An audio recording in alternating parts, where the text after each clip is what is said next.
Good evening, and welcome to Spine-Chilling Cinema. I am your host, Oliver.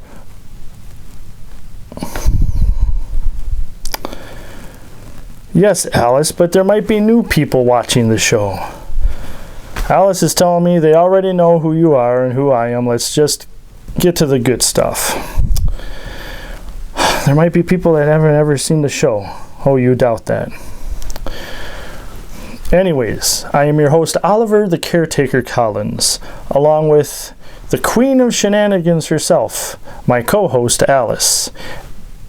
And where's Bubbles, Alice? Well, of course he's gonna be afraid to be on the show now. As you can see, Alice is kind of festive, with it being the Friday before St. Patrick's Day. And it says, oh my, Irish princess. You sure you're Irish? Don't question yourself, you say. Don't question you. Okay.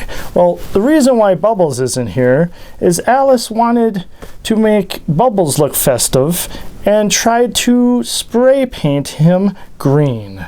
So that did not work, and well, we're not going to have Bubbles on the show tonight, but we are going to have a feature film tonight from 1945, The Woman in Green. This is a Sherlock Holmes movie, mystery, starring the late, great Basil Rathbone and Nigel Bruce. And oh, it is a delight. The Sherlock Holmes films are a delight. I have a little bit of flair on. Alice, I have my little shamrock pin here. Oh, I need more. And I will have more. Is that a threat? Anyways, let us get to the feature film tonight. The Woman in Green.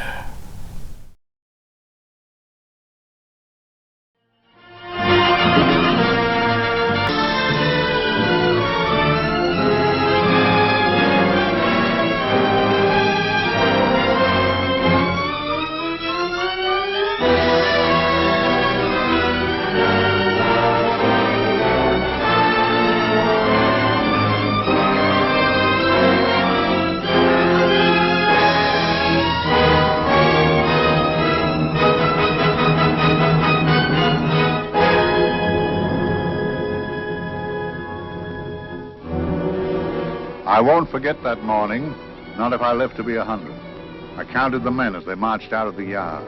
They'd hardly slept for weeks. We of the CID had slept even less, but the nightmare that kept us awake was all the same nightmare. That's why we weren't surprised when the commissioner asked us up to the conference room for a bit of a talk. He'd talked to us plenty, we knew that. It didn't help any to know what was ahead of us.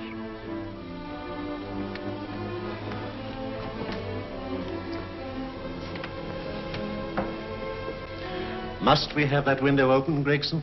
Oh, shut it if you want to. Chief will be in enough of a temper without having a ruddy blast down the back of his neck.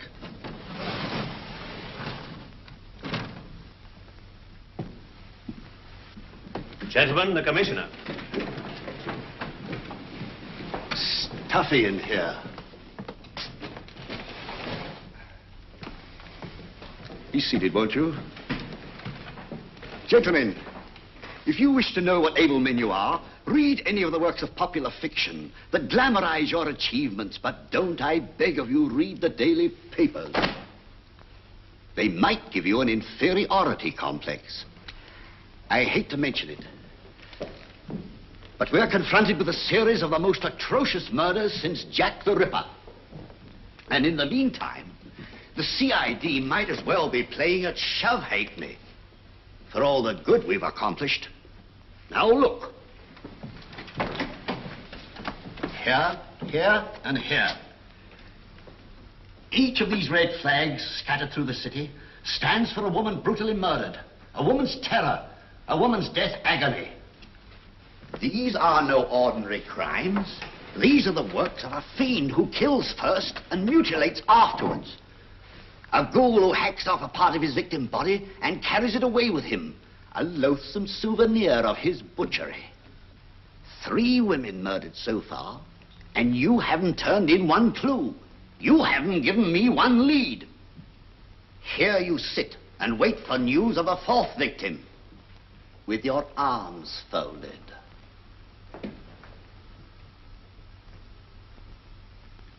Well, we hadn't long to wait.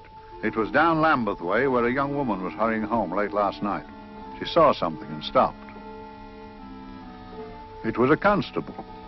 He spoke to her and he walked along with her, just in case.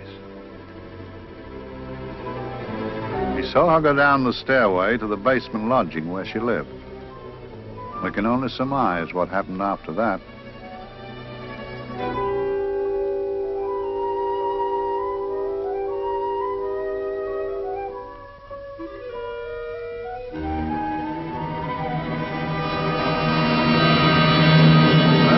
My pride in my pocket and went to see the man who'd so often helped out Inspector Lestrade and myself in the past, Mr. Sherlock Holmes.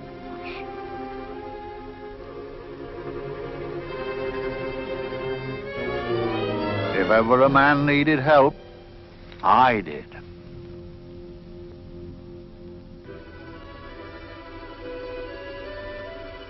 This makes 4, Inspector. 4 defenseless women here in the heart of London. And everyone with the right forefinger hacked off. Not hacked, Inspector Gregson.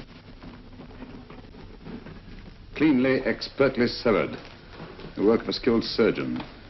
That's our only clue. Much about the age of my sister's girl. Is there no way of stopping this, Mr. Holmes? Yes. There's a way, somehow. The fiend that did this.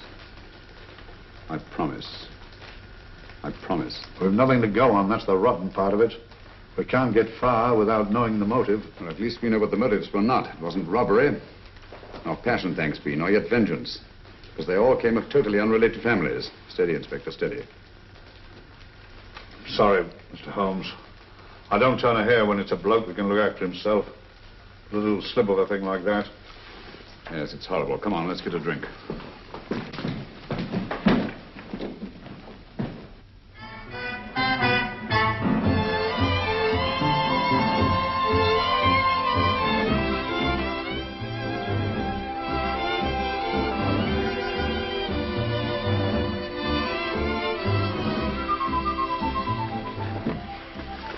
Good evening, Mr. Holmes. Good evening, Vincent. Whiskey and soda, please, and a double for my friend here, Inspector Gregson. Very good, sir. Make mine Irish. Decent of you to give me a hand with this thing, Mr. Holmes. Always a pleasure to be of help to Scotland Yard, Inspector. Little out of my line, looking for a maniac who murders just for the fun of it. Or perhaps just to get a human finger. In all 4 cases, the murderer risked capture by stopping to secure a finger. Wonder what for? Who knows? He's just a madman. Perhaps there's method in his madness. If we could just trace those missing fingers. If we could just trace the English Channel, we might find a penny. Huh? Oh, thank you. You may keep those, Mr. Holmes. Thank you.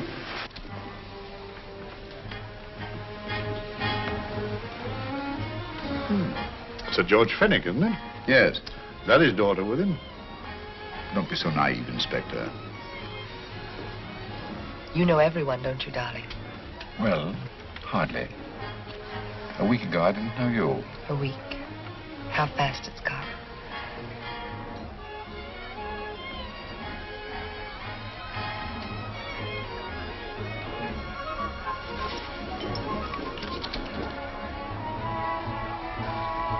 I collect these things. How very quaint of you. Shall we go? Yes.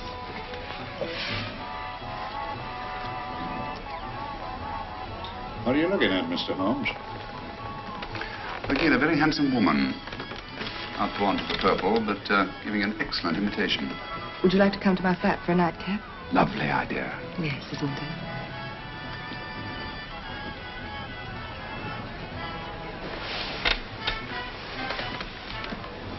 Wonder where she's taking Sir George Fenwick. Don't be so naive, Mr. Holmes.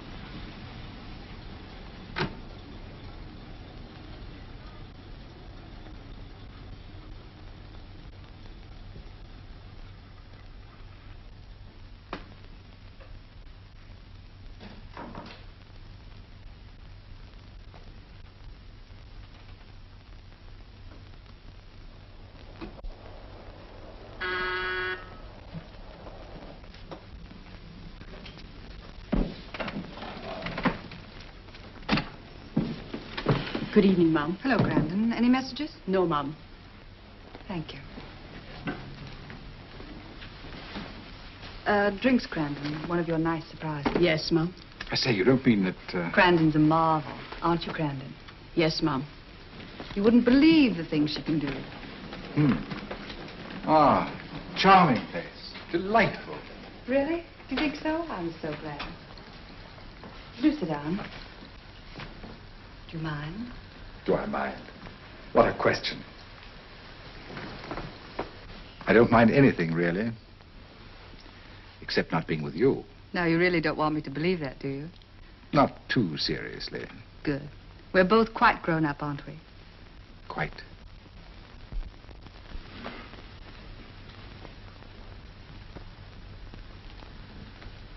You're a treasure, Grandon.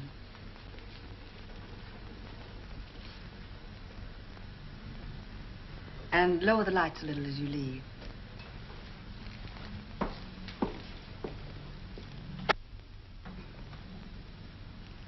I prefer a more flattering light.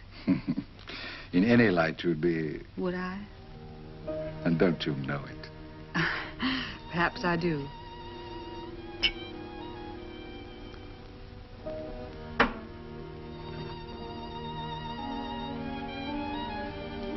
Oh, that priceless woman. You wouldn't believe it, but she's absurdly romantic.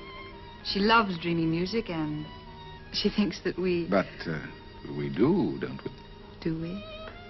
Well, it's rather soothing, restful. Yes. And we all need rest at times, like tired children who've played too long. You've played with wooden soldiers, I suppose. Funny. Hadn't thought of that for years. Toy boats were my special joy. Anything I could set afloat anywhere. Like this. And this. Toy boats sailing into the Never Never Land. The land of beautiful dreams. Look. Look, odd, isn't it, how the light is reflected? Little specks of light that move and move. Like stars on a slowly moving stream. You know, Holmes, I'm very sensitive to atmosphere. No? Yes, I can tell by the feel of this room there's been a murder committed here. It may interest you to know, my dear fellow, it was the other side of that door at the foot of the stairs that the poor girl was murdered. If only I could find it. Find what? The one thing these unfortunate victims have in common that might give us a motive for these murders.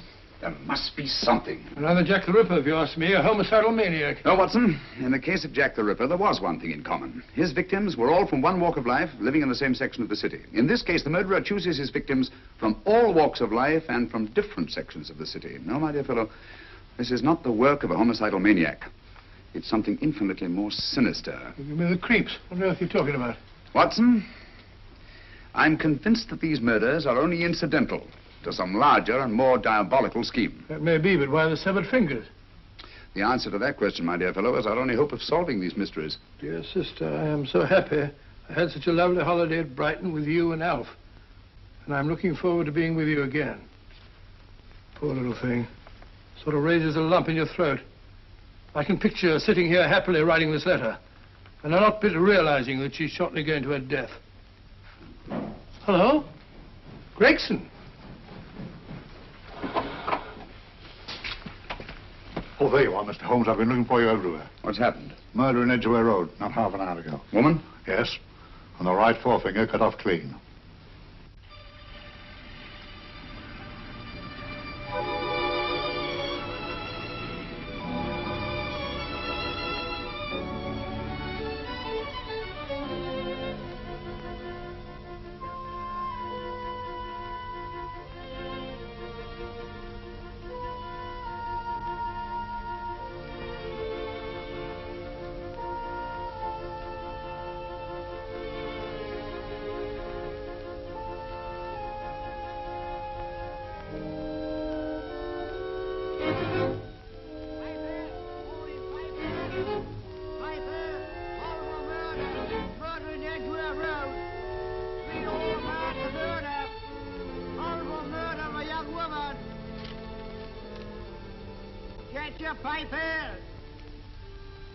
Horrible murder, paper, all about the murder. Morning paper, all about the murder. Paper, horrible murder. Another young woman found murdered, paper, sir. Horrible murder, paper, paper, read all about it. Get your paper, murder in Edgware Road. Horrible finger murder. Shocking murder, murder in Edgware Road. Horrible murder of a young woman. Read all about the murder.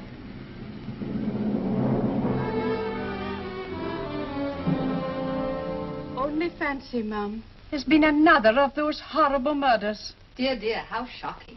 Yes, Mum. I really don't feel quite safe here myself.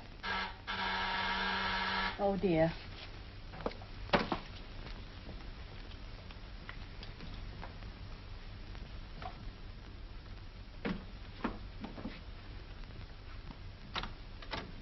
Why, Sir George! I must see Miss Marlowe at once. I don't know if she... I must see her. Where is she? Lydia. Why, Sir George, what is it? What happened? I don't know. You'll have to help me. You've got to help me. But I don't understand. Listen. I woke up a few minutes ago in a cheap boarding house off Edgware Road. I don't know how I came there. I don't know when. The last thing I remember is being here with you. Calm yourself, Sir George. When did I leave here? Well, it was about, It was 10:45, Mum. Precisely. You seemed, forgive me, just a little distressed. Detached, not interested. I thought I'd said something to offend you. I don't remember.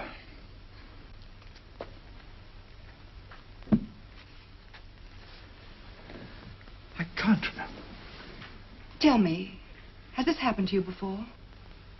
Before? Well, there is such a thing as amnesia, you know.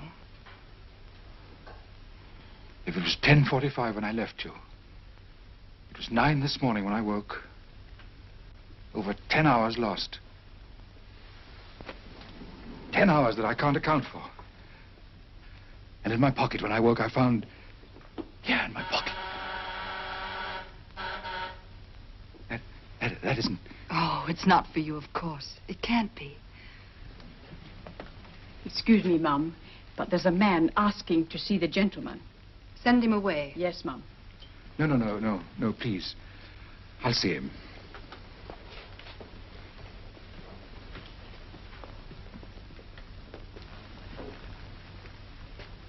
Well? Delightful room. Not much like the place you woke up in this morning. You followed me here? Yes. Are you a detective? Oh, no. Quite the contrary. Don't be afraid, Sir George. You know my name? Oh, yes. A very old and highly honored name. And being the bearer of such a name, and also a very wealthy man, I thought you might care to possess yourself of this trifle. Rather than let it fall into the hands of the police. It is yours, if I'm not mistaken. The initials, GF. Where did you get this?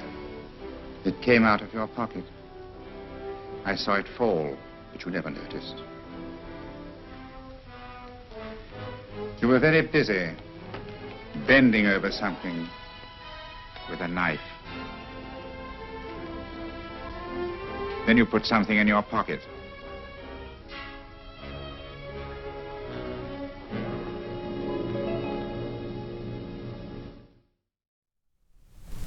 Welcome back. I hope you're enjoying the movie from 1945, The Woman in Green. Kind of wondering if Sherlock is going to be able to solve this. Alice.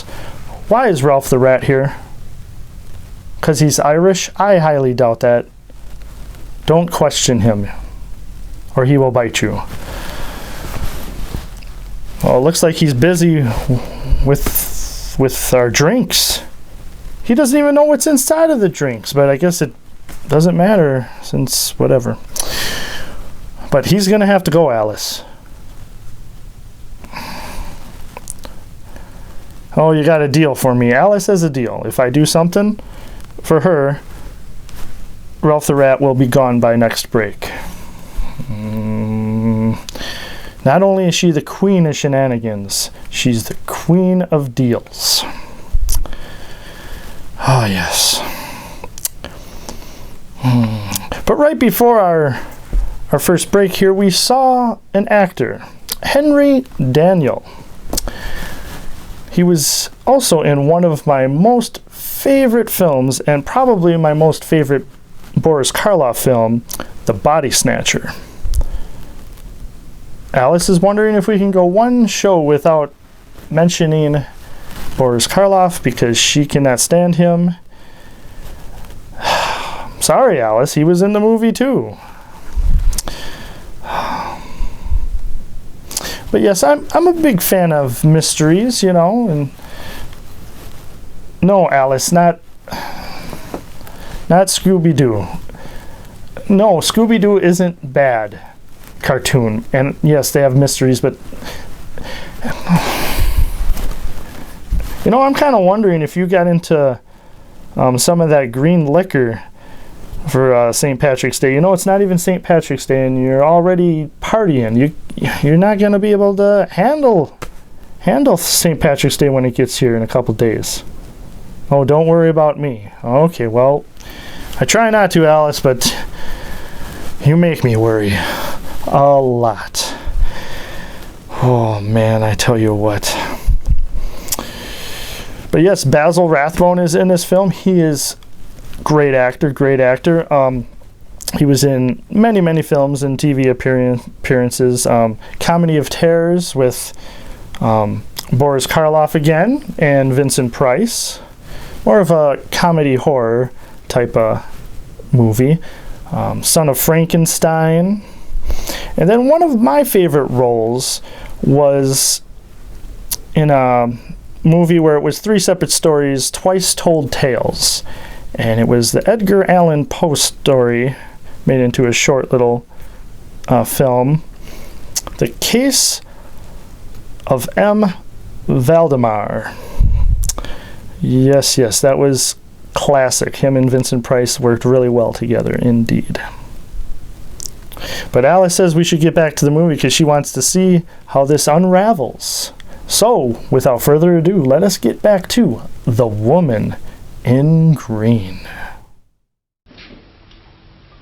Come along, Holmes, come along. How many more times must I tell you? You're missing a treat. This is delicious. Little jam tarts to follow. Aren't you tempted? You and your flesh pots.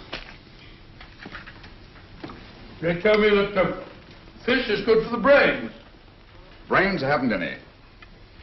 You realize that a whole day and a night have gone by since that bestial affair in Edgware Road? I'm as much in the dark as ever.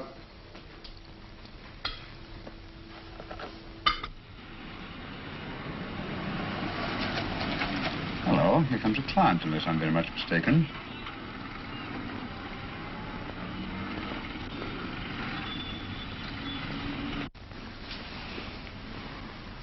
Well, attractive. Very attractive.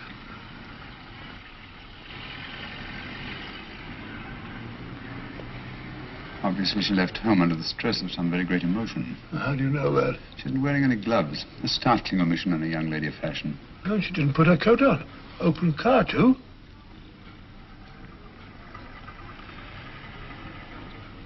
Furthermore, there's something in that bag she wants to show me.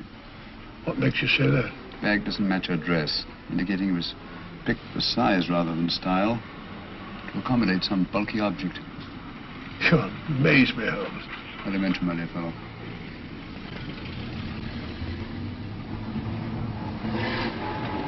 Well, that's interesting. What is? That cab, turning at the empty house. I wonder why he followed her here. Oh, wouldn't you? Quite possibly, with glasses.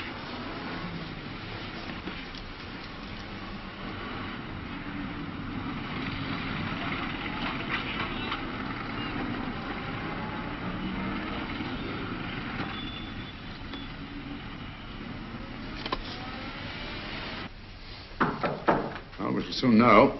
Yes, Mrs. Hudson? It's a young lady, sir. Most urgent. Ask her to come in. Go right in, miss. Mr. Holmes? Yes, this is my friend, Dr. Watson. How do you do? How do you do? Mr. Holmes, you must excuse me, please. Yes, well, won't you sit down? Come along. May I? It's quite all right. Thank you.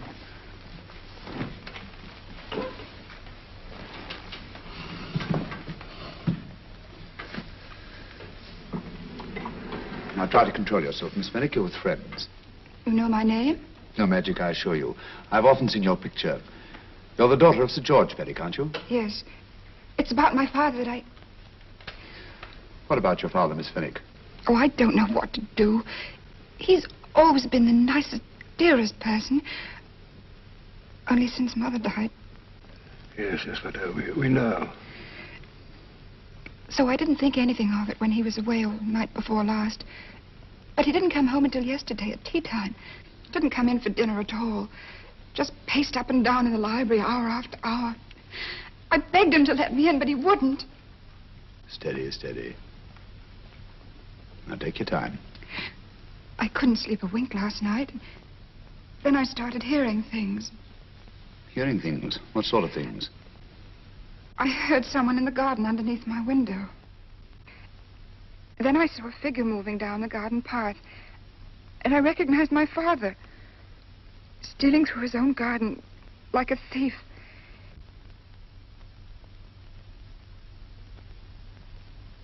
He had a spade in his hand, and he stopped by the greenhouse where he started to dig. This morning, at daybreak, I stole out into the garden and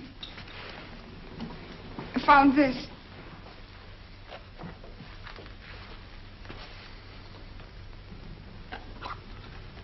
A finger. A human finger. Bring up Scotland Yard, will you, Watson?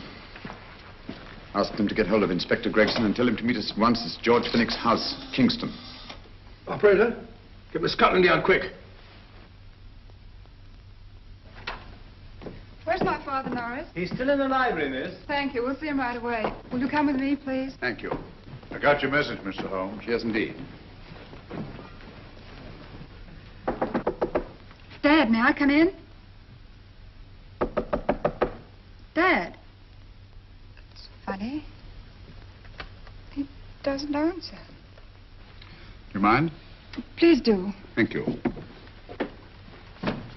Watson, quick. Oh, Come along, my dear. no. Take charge, Miss Fenwick, please. Sorry, sir. No, miss, please. Please come along with me.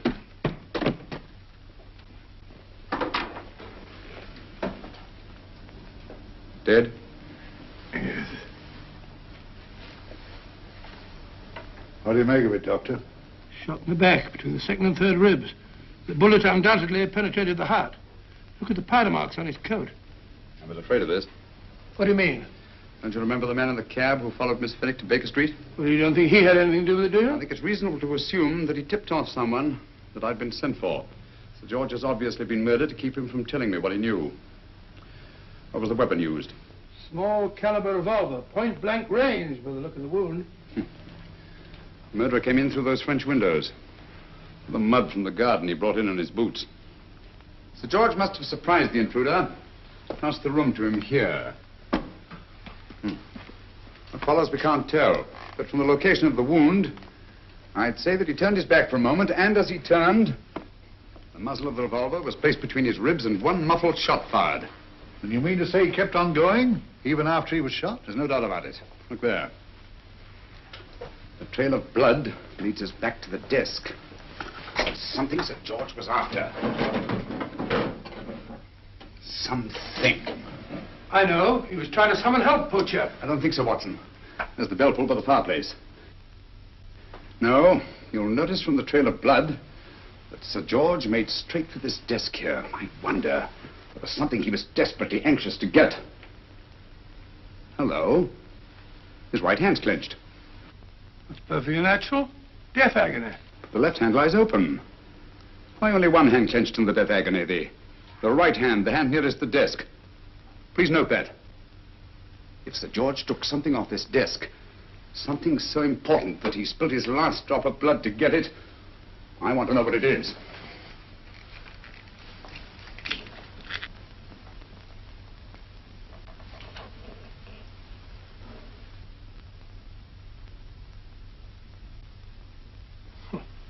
Nothing but an ordinary match folder. Where does that lead us? I imagine to something very important, Gregson. This match folder's from Pembroke House. Why shouldn't it be? He was there, you know.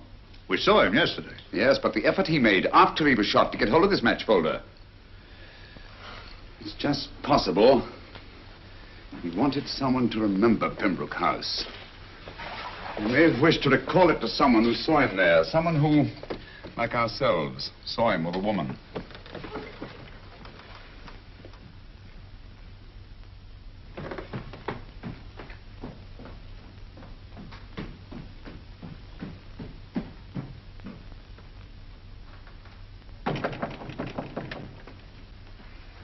Come in.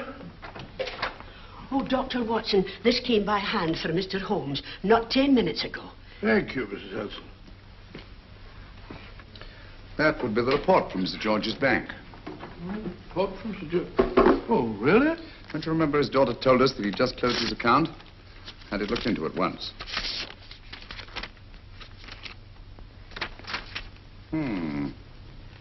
He drew out his entire balance in cash, nearly £10,000, yesterday, just after that young woman was murdered. What does that suggest to you, Watson? That he paid it out to someone. Precisely. I smelled a faint, sweet odor of blackmail. You don't think he paid it out to someone who saw him murder the McLean woman? Sir George never murdered anyone. But he did have that woman's finger, and he empty did have and pay out a lot of cash. That's the terrifying part about blackmail, Watson. The victim is afraid to fight the accusation, no matter how false. Once the accusation is made, his name is smeared, and sometimes his life is ruined. Well, Sir George didn't commit these murders. What fiend did? I rather think they're not the work of any one man. Oh, come, Holmes.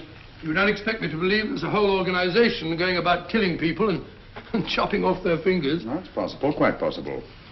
Well, whoever's behind all this thing must be out of his mind. On the contrary, my dear fellow, if my assumptions are correct, this little scheme has behind it the most brilliant and ruthless intellect the world has ever known.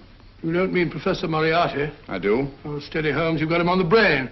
This is the third time in as many months you've suspected him of unsolved crimes. He's dead, you know. Is he? Is he? You know he is. He was hanged in Montevideo, well, over a year ago. I know that someone was hanged in Montevideo under that name. But I'll stake my reputation that Moriarty is alive and here, now in London. Hello? Yes, Dr. Watson, wait a minute. Me? Yes? This is Dr. Watson speaking.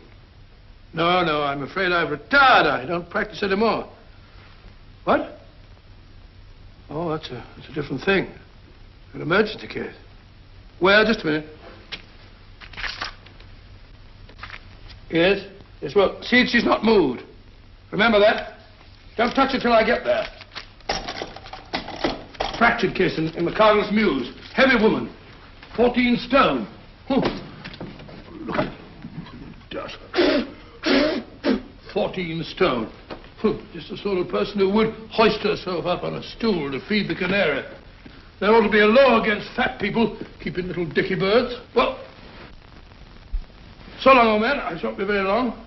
Haven't used that bag since I brought little Amelia. What's her name in the world? She grew up to be a very unattractive child. Well, who wouldn't with a name like Amelia? Amelia. Amelia.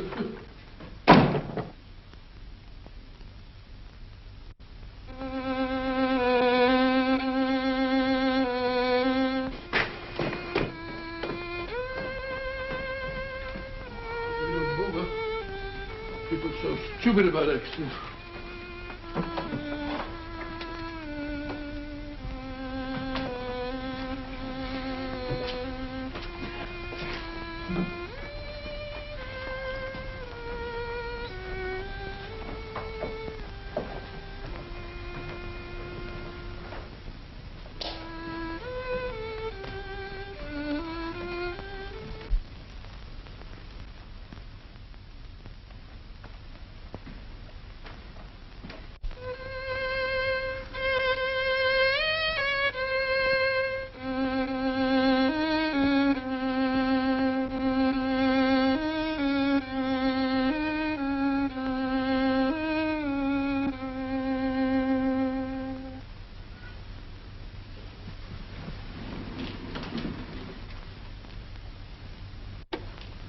Professor Moriarty. Not that I wish to appear inquisitive, but to what am I indebted for the pleasure of this visit? Scotland Yard will be interested. It's very convenient for me to have Scotland Yard think that I'm still dead in Montevideo. I never dreamed of fooling you. Thank you. The thought occurs to me, Mr. Holmes, that there are some advantages in living within the law. You are very comfortably fixed here, aren't you? As I get on in life, the little comforts appeal to me more and more. Oh, I beg your pardon. Won't you sit down? Thank you.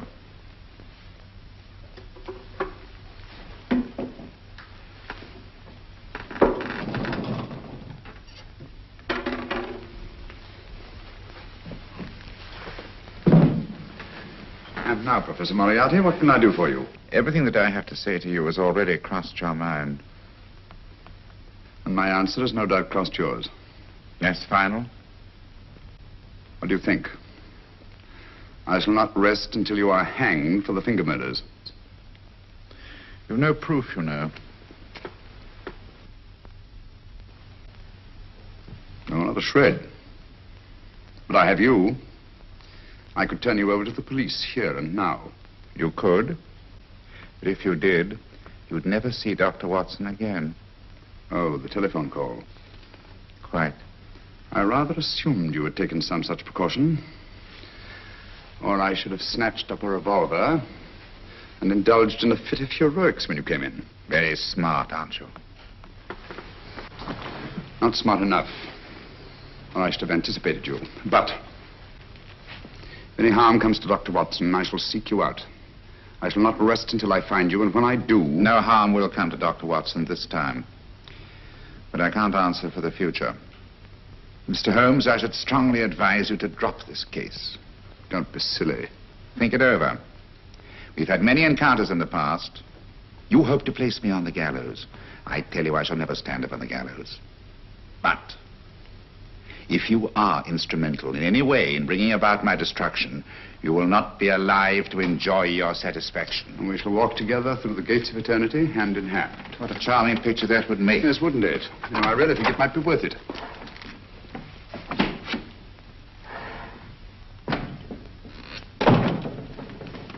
Shoelaces, Governor? Tuppence a pair.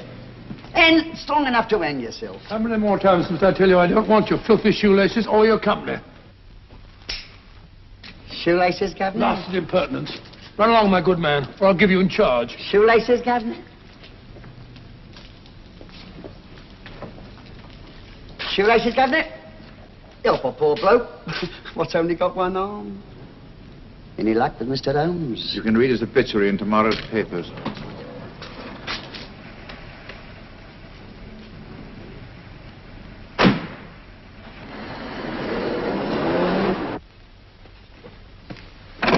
Oh, there you are, Watson. Come in. I was just going out to look for you. Look for me what for? Suppose you don't think I know my way about. Well, you're right, I don't. Blast all practical jokers anyhow. Know where I've been? On a wild goose chase. Exactly. There's no such number in McCardle's Muse. Some fool's idea of a joke. Did you see anyone? No, nobody especially. Only a whining old idiot selling bootlaces. Persistent beggar, wasn't he? Stuck to you like grim death. Huh? How do you know? And finally left you for someone who looked like better pickings. Someone, my dear Watson, was Professor Moriarty himself. What? He's just called on me. Moriarty here and you let him go? But you must be out of your mind. Why? Well, he bluffed me into believing that he was holding a friend of mine as hostage. Friend of yours who? Oh, nobody very important, just a fat, lazy fellow. Medical man, I believe. Medical man? Do I know him? Yes, I think you do. A fellow by the name of Watson. Watson, never heard. Who, me? I'm afraid so, old fellow. Your street hawker's job was to do away with you in a certain contingency. And you let Moriarty go? Because of me? I had no choice. I can't afford to lose you, old fellow. Well, it's very decent of the old chap, I must say, but... I wish you'd nabbed him. We shall, never fear.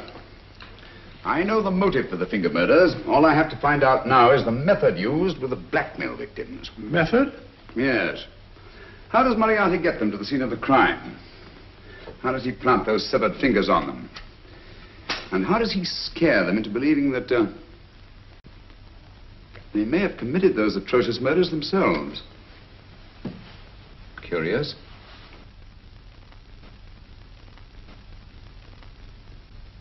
Very curious. Huh?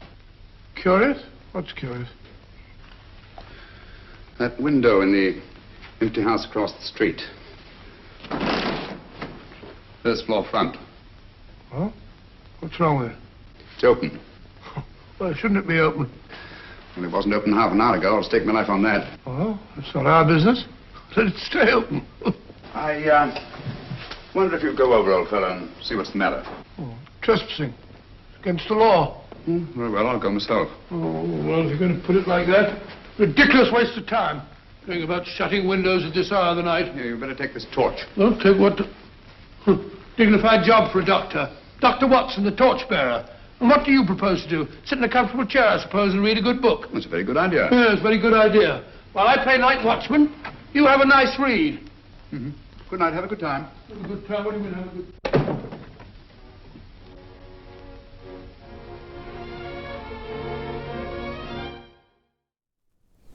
You know, this is embarrassing, Alice. Embarrassing. Oh, welcome back. Welcome back. As you can see, or can't see, Ralph the Rat is gone. At a price. At a price. And you all out there probably figured it out. Alice wanted me to have a little bit more St. Patrick's flair. So I am wearing this necklace. But Alice knows the lengths that I will go to not have Ralph on the show. He's a burden. He chews up things. I think this book is chewed up because he thought it was a piece of food. He's destructive, Alice, but he's gone now. And I must say I am really enjoying this film. Really enjoying The Woman in Green.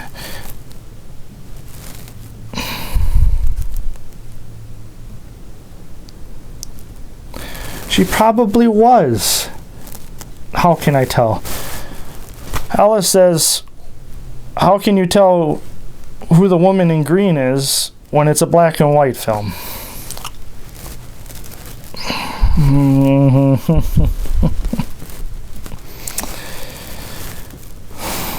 I'm glad St. Patrick's Day only comes once a year, but it's not even St. Patrick's Day yet. It's the Friday before, so I'm going to have to deal with this in a few more days.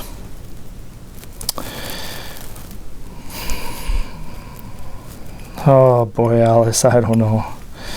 But yeah, St. Patrick's Day.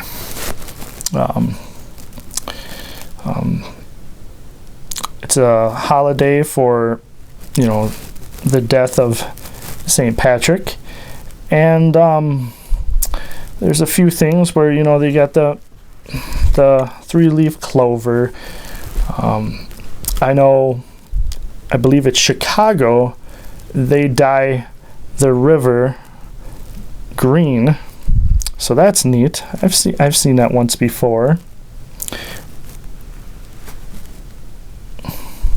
Alice wants to know what my favorite part of St. Patrick's Day is. I would have to say I like the color green and seeing people dressing green and having a good time, you know, and knowing when to say one. Don't drink too much out there, and if you do, make sure you have a ride home. Yes, indeed. So, Alice, what is your favorite part of St. Patrick's Day?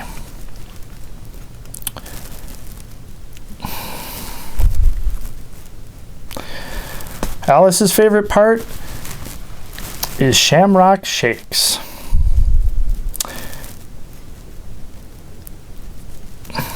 And she adds a little bit of something into the Shamrock Shake that adds a little kick, she says. Alice, you might have a problem. Don't tell me what to do, she says. Oh, boy. Oh, but... Yes, indeed, but let us get back and we will see. Sherlock Holmes. I think he's kind of starting to figure things out here. He is quite the genius. So let us get back to the woman in green.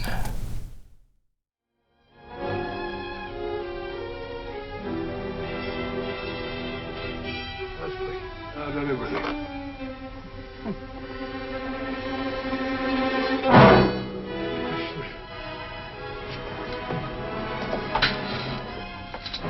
What on earth's it for? Oh! Umbrella stand. Pretty little thing to keep about the house. Must have been a pet.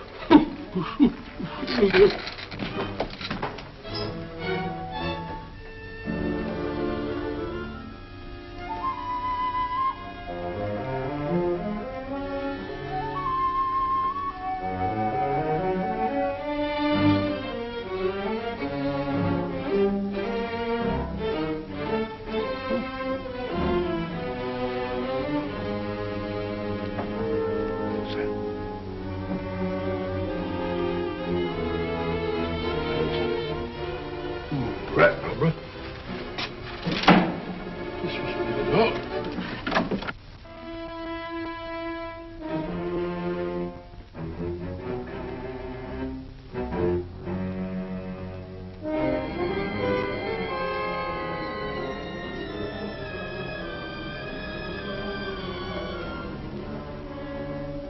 While he sits comfortably reading a book.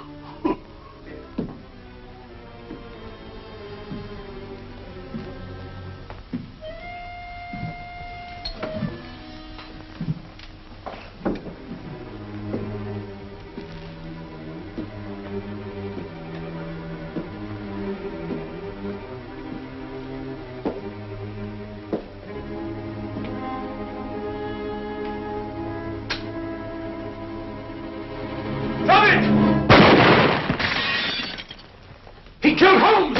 He killed Sherlock! Watson. You? But I saw him shoot you a second ago. Not me, my dear fellow. Merely the bust of Julius Caesar. Incidentally, you may have noticed that all through the ages, prominent men have prominent noses. Oh, I'm afraid we're in for terrible trouble again with Mrs. Hudson. Windows smashed, plaster all over the floor. Get up, you.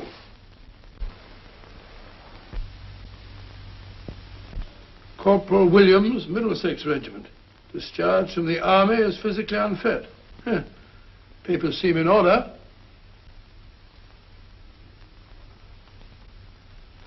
Now, Corporal Williams, you've seen service in the Far East, haven't you? The East? I thought so. Look at his complexion, Watson. Yellow as saffron. He's been taking atabrine. Cure for malaria. Sniper, aren't you? Sniper. Hmm. Why did you try to kill me? I had to kill him. I had to. Oh, snap out of it. Stop it, Watson. He's shamming. No, he isn't. Who told you to kill me? She told me. She told you? She told me I couldn't miss. Well, luckily you did miss, you murderer. He isn't a murderer, Watson. Listen, Corporal Williams. She told you you had to do it, didn't she? I had to do it. I've got it, Watson, I've got it. Got what? The method used in the finger murders. Well, what is it? Hypnotism, my dear fellow, hypnotism. And it wasn't against his nature, that's the devilish part of it. They picked a man for their purpose whose job was sniping. Who are they? Professor Moriarty and his finger murderers. Williams spoke of a woman. I think you'll find that she asked him home tonight for a drink. Nice quiet rooms, soft lights, music. You got it all pat, Mr. Holmes. What's the lady look like? Oh, up 30, nice figure, blonde, lustrous eyes. Oh, really? Got a phone number? Oh, so? Williams will give us her address. Look after him, Gregson. Don't let anyone come near him. He's our key witness in the finger murders. Well, I hope you're guessing right, Mr. Holmes. Get up, Williams.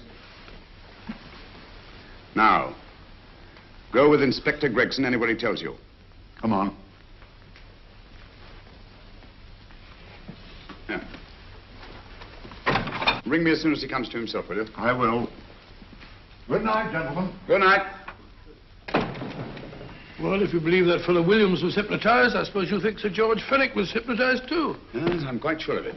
Have a cup of tea? Thanks, old boy. Nothing to eat. But why didn't these people make Sir George do the murder himself? Because they didn't want to get him hanged. They wanted to blackmail him. Well, who do you think the actual murderer is? One of Moriarty's gang. A diabolically simple technique. Kill a woman. Yes. But why cut off the fingers? My dear fellow, don't you understand? The severed finger is what links the blackmail victim to the murder. He wakes, finds the grisly thing in his pocket. He doesn't know how it got there. He's no idea that he's been hypnotized. For all he knows, he may have committed the atrocious crime during some dreadful lapse of sanity. In that state, when he's utterly demoralized, the blackmailers take over. Is that it? Undoubtedly. You see, they swear that they saw him commit the murder. And being human, the victim will pay anything rather than stand trial on a charge that will make his very name loathsome. Oh, it all fits in if you believe in hypnotism. The only possible explanation. You think the hypnotist is that woman with the blonde hair and the lustrous eyes, the woman you invented? I didn't invent her. I saw her. What on earth are you talking about? That woman, my dear Watson, was with Sir George when he left Pembroke House. I saw her there. I shall see her again, and Williams will lead me to her. That's why it's so important to keep him safe. He will identify her.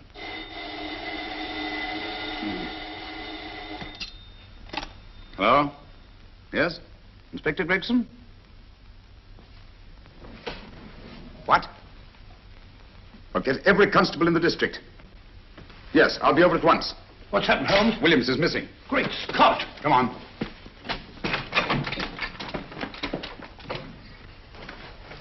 Lorry crashed into Gregson's car. During the confusion, Williams disappeared. Escaped, eh? No, kidnapped. To keep him from talking when he came to. You don't think that Moriarty... Moriarty? Anything is possible.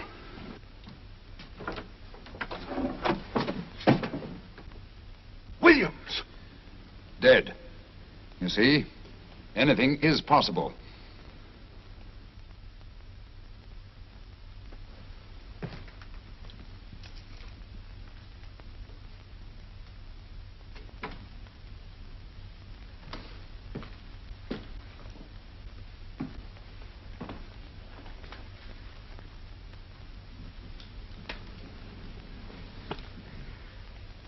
Oh, good morning, Professor Moriarty.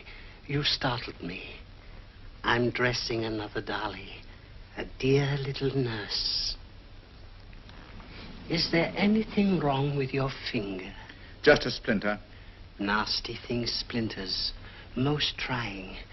One can't be too careful, but I'll get it out for you. I have the very instrument to help you. Sharp enough to split a hair. Put those tools away until they're needed. But they're not tools, sir. They're instruments. Put them away. Is Lydia in? Yes. But really, you should let me... Get dressed. Holmes and Watson just left Baker Street for the Mesmer Club. Mesmer Club? The meeting place of all the top hypnotists in London. Do you suppose that Mr. Holmes is onto our method? If he suspects, it's merely a suspicion. It's our business to see that it ends there. I hope you're right. Williams passed away before he could talk, remember? What do you want me to do? Go to the Mesmer Club, meet Holmes, and induce him to come back here. Isn't that a bit dangerous? Every meeting with Sherlock Holmes is potentially dangerous. However, you say he didn't see your face at Pembroke House. And how would you suggest I get Mr. Holmes to accompany me here? Kidnap him? Oh, no. Holmes has one weakness, his insatiable curiosity. If you can arouse that, you can lead him anywhere. It's up to you to take advantage of any opportunity that may arise. This way, please, gentlemen. I'll tell Dr. Onslow that you're here. Thank you. And this is the Mesmer Club. If you ask me, hypnotism is a lot of mumbo-jumbo. Oh, come now, Watson. As a medical man, you must admit that hypnotism has its place in modern science. That may be, but 90% of hypnotists are crooks of the worst kind. Nothing more than a lot of charlatans exploiting weak-willed morons. Ah, Dr. Onslow, I believe. Happy to meet you, Mr. Holmes. Your brother Mycroft suggested I might be of help to you. He's a valued member of our little group of charlatans and crooks. Oh, beg your pardon, sir. I didn't know you were listening. Behind the curtain. My friend, Dr. Watson. Oh, delighted. Oh, did you? I wonder now. You see, we're in the midst of a little experimental session at this very moment. If you'd care to join us. Oh, certainly, certainly. That'd be very instructive. Oh, well, will you follow me? Thank you. In treating his patients. But today, the therapeutic value of hypnotism, as we now call it, is conceded by innumerable physicians. Especially is it of value in surgical cases where the administration of local or of general anesthetic is inadvisable. Inadvisable poppycock. For the sake of latecomers, I may say that I have placed this subject under profound hypnosis. In this condition, he can feel no pain, even under applications which normally would be excruciating. Excruciating? You excuse me, please. Carter, you are having a peaceful sleep. You feel nothing. Your arms and your hands are without sensation. Mowbray, the long needle.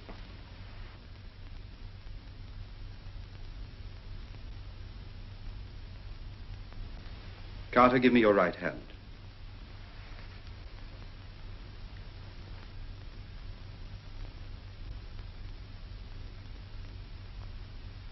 As you observe, the needle has been thrust completely through the subject's hand. No feeling, no pain. This lack of feeling is the one infallible test of profound hypnosis. Nonsense. Fellow's full of drugs. Well, isn't he? Definitely not, Doctor. Wake up, Carter, wake up. You feel well and rested, remember. No pain anywhere. Wake up, wake up. I say, when are you going to begin? All through, Carter. Stand up. This way, sir. And, are these all the people that come here? Oh, no. Others keep dropping in all the time. I suppose it's all right for those who believe in it, but of course, I'm a professional man myself. Then you don't believe in hypnotism, Dr. Watson? Oh, I don't deny that there are certain types of hysterical, feeble-minded people who go under if you point your finger at them. But anyone with an ounce of character... How right you are. You see right through our little artifices, don't you, Doctor? Right through, my dear sir. Right through. Quite so. But with the feeble-minded, as you say... excuse us, Mr. Holmes. Oh, certainly. Step over here, won't you? Certainly, sir. Anything to oblige. Let me show you how easily we charlatans take advantage of them. Now, sit down, Doctor. Now, we set a thing like this in motion. It's wonderful, the attraction on the feeble-minded, of course. The continuous motion, if they just let themselves follow it. Of course, you could stare at it till doomsday, Dr. Watson, with no effect at all. Still, it might make you a little drowsy, like the white ribbon of road at night when you're driving. The rhythm is smooth, unbroken, and the road goes on and on, round and round, always the same, winding and winding, and you're drowsy. You're tired. Let the road come into you, as it were. The long road, the smooth road, the road to sleep. Sleep.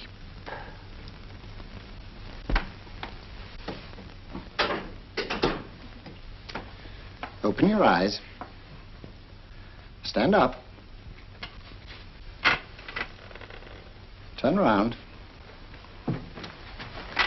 And now, Dr. Watson, you're on a holiday in Scotland. The country is amazingly beautiful. We're coming to a stream.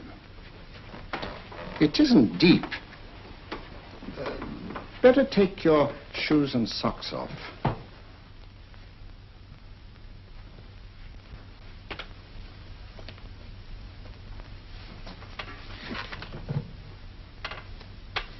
Roll up your trouser.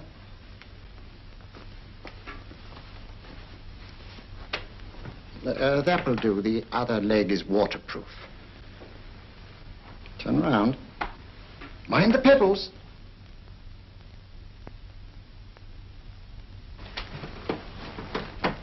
Sit down.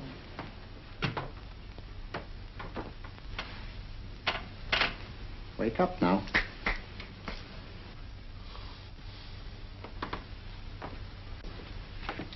I see. What did I tell you? It didn't work with me. Why, nobody with an ounce of character.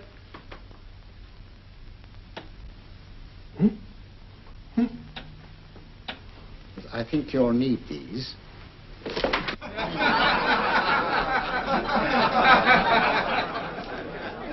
Nothing to laugh at. Watson, she's here. Oh, the woman you're looking for? Yes, I'm going to meet her. Perhaps I can induce her to take me to Moriarty. Do you think it's wise, Holmes? It may not be wise, but it's essential. After all, I've held me on with Moriarty in the past. But isn't it dangerous? She might be a hypnotist. My will isn't stronger than hers. I deserve to be hypnotized. I feel I must protest, Dr. Onslow. I was told this was a gathering of serious students of a great science. And I find myself in a company of buffoons. Oh, my dear madam. Elliot and Esdale Braid. Were those men martyrs for the truth? That you may laugh over your childish, cruel tricks? I must say I'm in complete agreement with you, madam. This was most unnecessary performance, Dr. Onslow. Beg your pardon, sir. My name is Holmes, Sherlock Holmes. At your service, madam. Thank you, Mr. Holmes. I'm afraid I've created a rather embarrassing situation. But you see, I'm interested in the serious study of hypnotism. So am I, too. Perhaps we have something in common, Mr. Holmes. Perhaps we have. Would you join me for a cocktail at Pembroke House? I do. Good.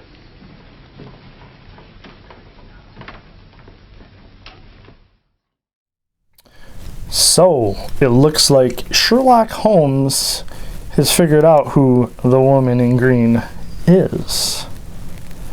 And now he's going to follow her back. And hopefully he doesn't get in trouble. Because that looks like it might be a trap. Yes, indeed. You don't like traps, huh? Well, yeah, they are kind of bad, you know. They're not supposed to be good. You know, there's speed traps, bear traps, mouse traps, though none of those are really big enough for Ralph the Rat. He's a mutation. But anyways, Alice has told me that since I have more flair, and this is probably more flair than I would wear, I'm a poet and I don't even know it, I get to pick what's played at the end of the show.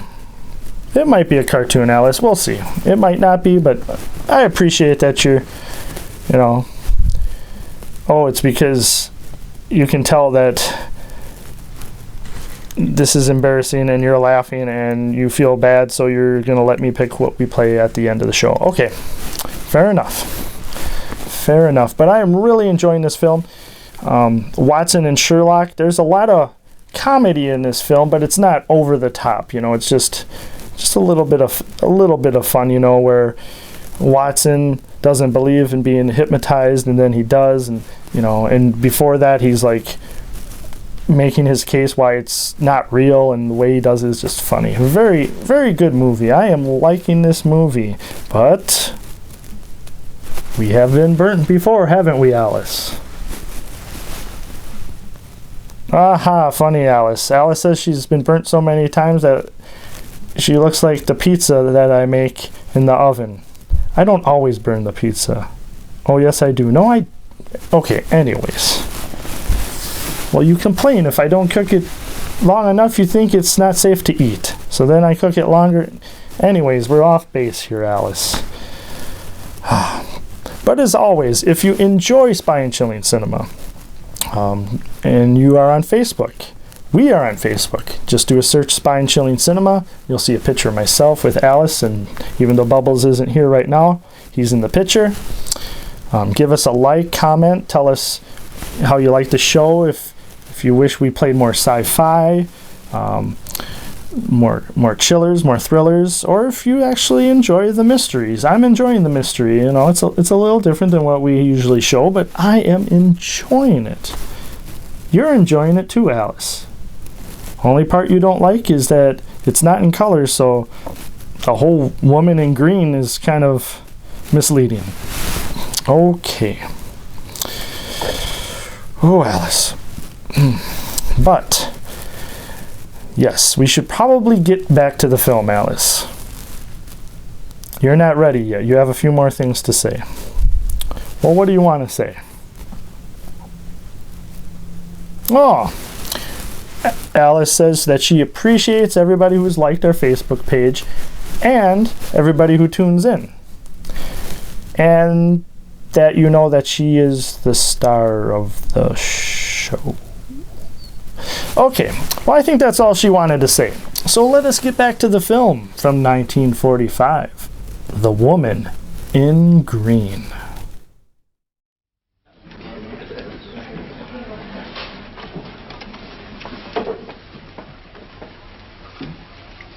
Thank you. I didn't know there was such a pleasant place in London. It was so nice of you to suggest our coming here. I thought a little picking-up would do us good. You mean you thought I looked... I like the way you look. Thank you. I suppose I did lose my head a little at the Mesmer Club. But you see, hypnotism is almost a religion with me. I know so well what it can do to help and heal. And I can't bear to see it used for trivial purposes. I know very little about it. That's why I went to the Mesmer Club. You see, I'm rather puzzled just now with the case that I'm working on. How fascinating. Tell me about it. It's the murder of Sir George Fenwick. Fenwick? Who is he? Quite a well-known figure. Odd now I come to think of it. The last time I saw Sir George was here at Pembroke House. Strange. Yes, isn't it? He was sitting, I believe he was sitting at this very table. Cigarette? Thanks. Do go on. There was a charming lady with him. He was lighting a cigarette.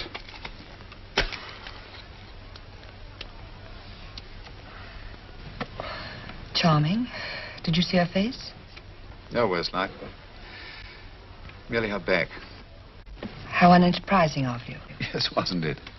Afraid I'm getting a little older. I shouldn't say so. That's nice of you. Still, the first time in my life I've got hold of a case that's beyond me. I'm actually losing sleep over it. You know, Mr. Holmes, I believe I could help you. Really? I should be very grateful. You're amused.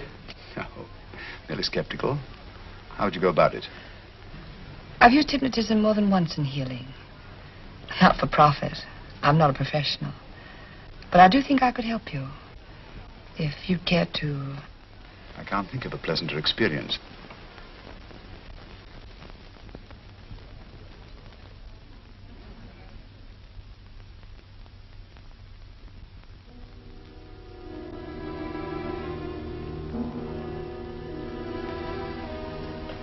Low lights, music, is that all there is to it? You must relax, Mr. Holmes. I'm afraid you're a rather difficult subject. So I thought perhaps a little help. Materia medica might be advisable. Drugs?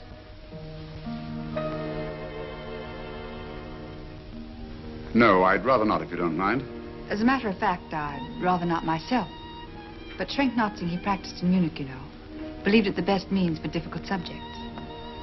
Do you mind? Well, as a matter of fact, I don't approve of sedatives. Just as you wish. We don't have to go on with this at all, you know. Wait a minute. Wait a minute.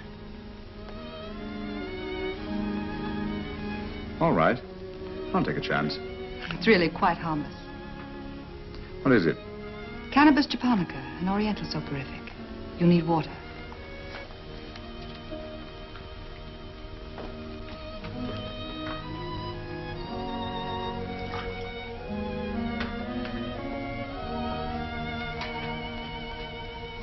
Thank you.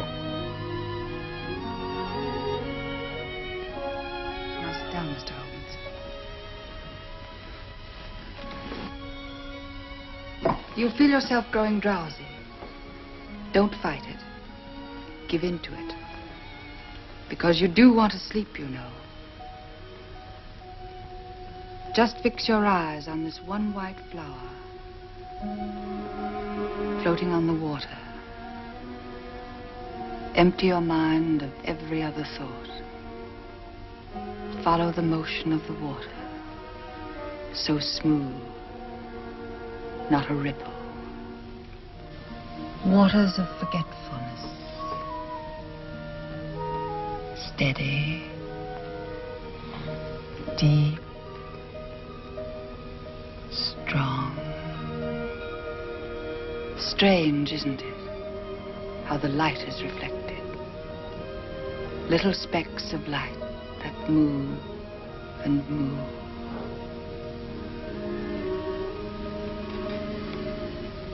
It's restful here.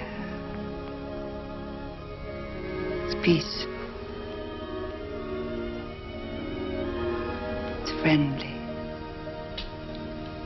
And you're very close to finding what you're looking for. You'll find them soon now. The guilty ones. When you're rested. Gentle waters closing over you. Steady, deep, strong, drawing you down, down, down.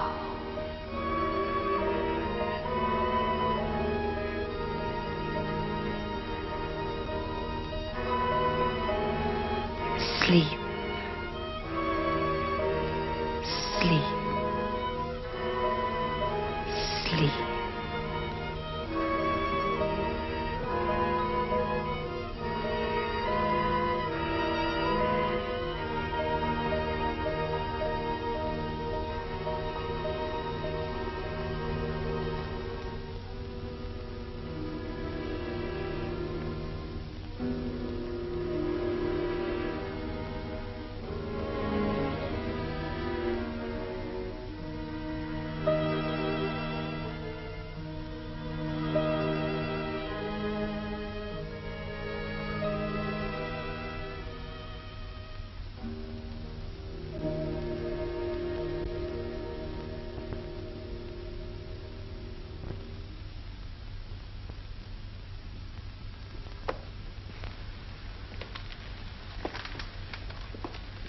Here he is, Professor Moriarty.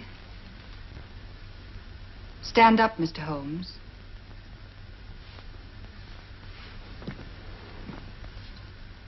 Open your eyes. Face this way. Are you satisfied? We are dealing with a clever man. He may be shamming. There's just one infallible test for profound hypnosis. You ready, Dr. Simnel?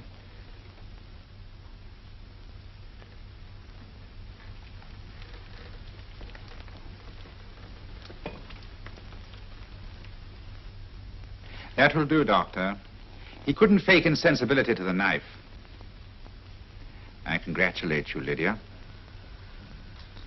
Turn round, Mr. Holmes.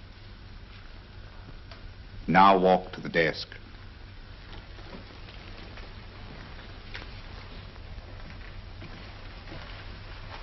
Sit down. Take that pen and write what I tell you to write. I have at last found a case which I cannot solve.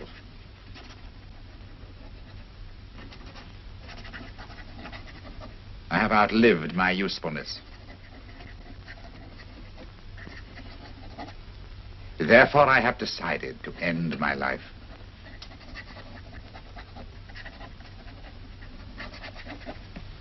Sign your name. Now blot it.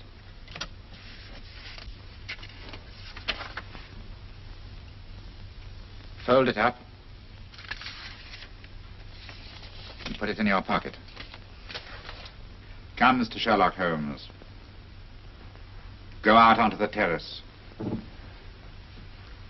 But it won't look like suicide, sir. I'm sorry, but Mr. Holmes' injuries must all be self-inflicted.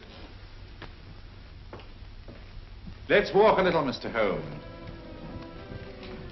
It's so pleasant here in the garden. Just step up here onto the terrace. It's a nice, broad terrace. Now turn to the left. Walk slowly to the end of the terrace.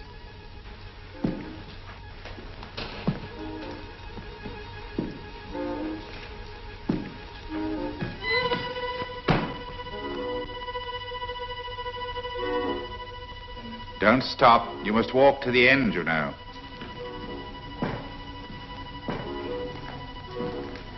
The end leads to an open doorway. You can pass through it in perfect safety.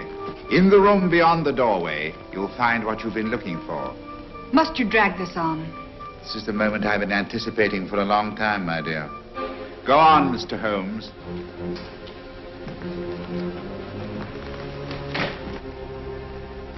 Through the open doorway, you will find the man responsible for the finger murders and the death of Sir George Fenwick.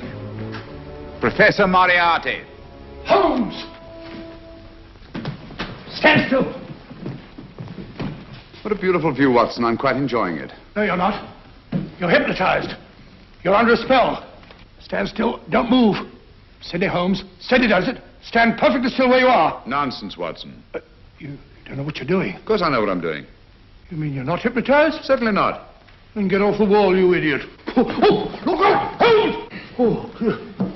Dear fellow. What were you doing up there? Holding the fort until you arrived. What kept you? Well, I ran into a spot of trouble on my way to Scotland Yard.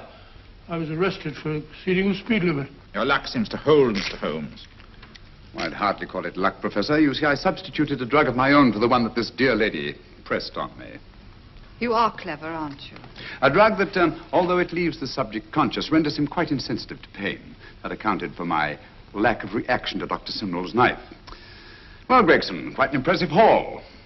Even Inspector Lestrade himself couldn't have done any better. Thanks, Mr. Holmes. Take him away. All right, put her in the van. I was right, Mr. Holmes. You are a difficult subject. Thank you. And now, Professor, our score is settled. Au revoir until I see you on the gallows. The rope has not been made that'll go around my neck. Come on.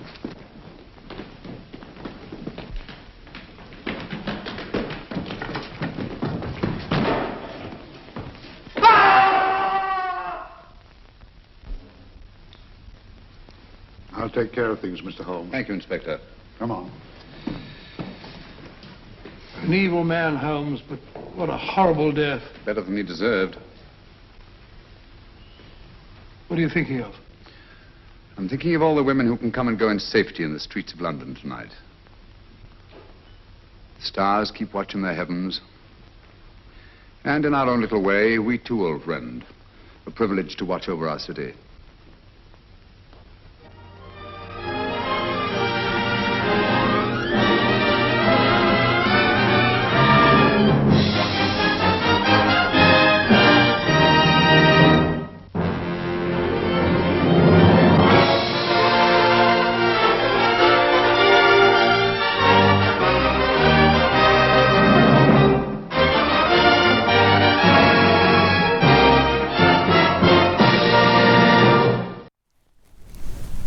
Welcome back.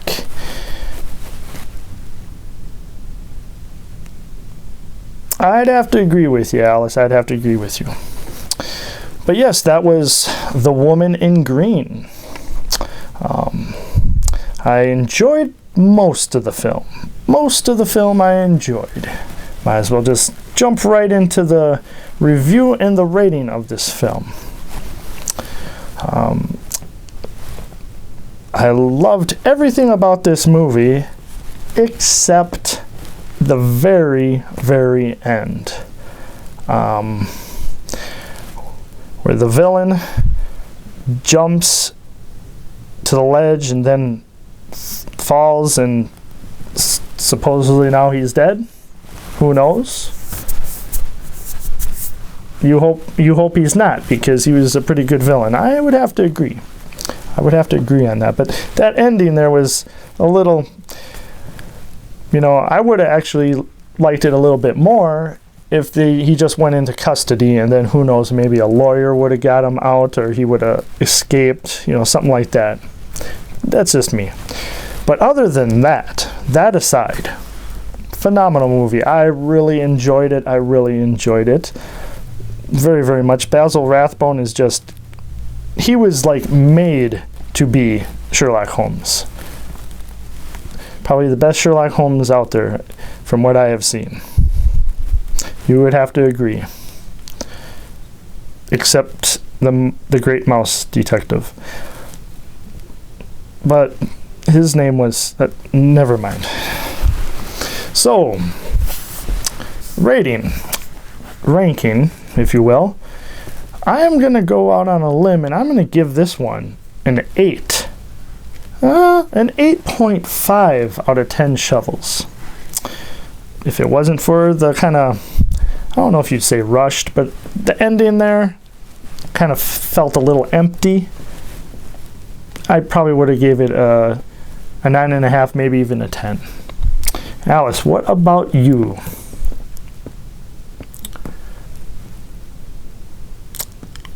You also did not care for how the villain ended up falling and supposedly dying.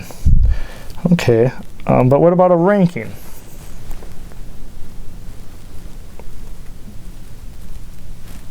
She gives it an 8. So almost the same as me. That's pretty... She gives it an 8. I gave it an 8.5. Huh. And you usually don't like mysteries. Unless Bela Lugosi is in them. Of course. You know, you always say that I purposely talk about Boris Karloff to make you angry, which I don't. But you talk about Bela Lugosi so much, and that don't make me mad. He's a good actor. You know he is. Okay. They both are, Alice. Alice says, yes, they are both good actors, but Bella is great and better looking and more interesting. Okay. Kind of rambling here. But we have come to the end of the show, and Alice has let me pick what we play at the end of the show. And I hope you enjoy it. I hope you enjoyed it. It was kind of a last-minute thing, so if you don't, I was kind of left with just a little bit of time to figure out what to play. But we have come to the end of the show. And with that, and the Irish princess here, Queen of Shenanigans, she hopes everybody out there has a safe and happy St. Patrick's Day. And I do as well. No, I am not just copying you. Okay, but anyways, we hope you enjoyed tonight's show on Spine-Chilling Cinema. And for myself, Oliver the Caretaker Collins, and my co-host Alice, and wherever Bubbles is, we cannot wait to see you again.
little cat had 9 lives, it's true, but only 1 life was given to you, so it isn't so wise to snoop, or you finish up in the soup. You better just stop right where you're at. Wobble up, go. Remember that curiosity killed the cat. Curiosity. Curiosity is just that. The little cat had 9 lives, it's true, but only 1 life was given to you, so it isn't so wise to snoop.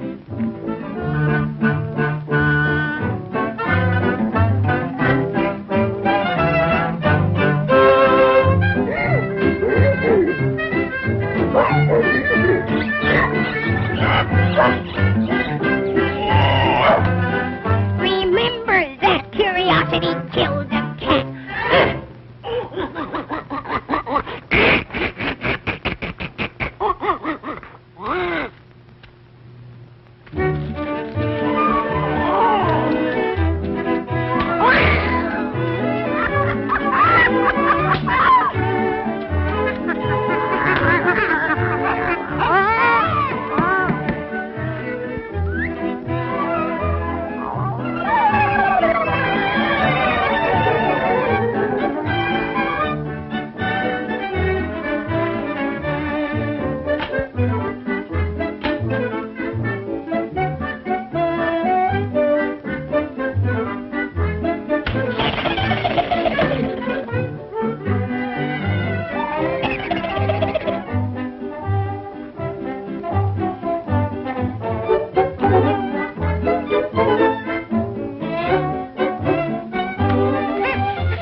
Never, never to be curious again.